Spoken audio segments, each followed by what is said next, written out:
தென்னாடுடைய சிவனையை போற்றி இந்த கிரிவலம் கார்த்திகை தீப திருவிழாவிலே சென்றேன்.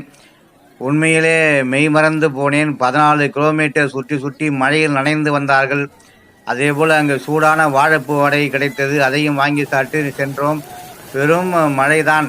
வரலாறு பாடுவதை போல நினைந்து நினைந்து ஊட்டெழுதும் கண்ணீர், அதனால் உடம்பு நனைந்து நனைந்து என்று சொல்வார். அதே போல அன்பே சிவம், நனைந்து நனைந்து சிவனை நினைந்து நினைந்து இவர்கள்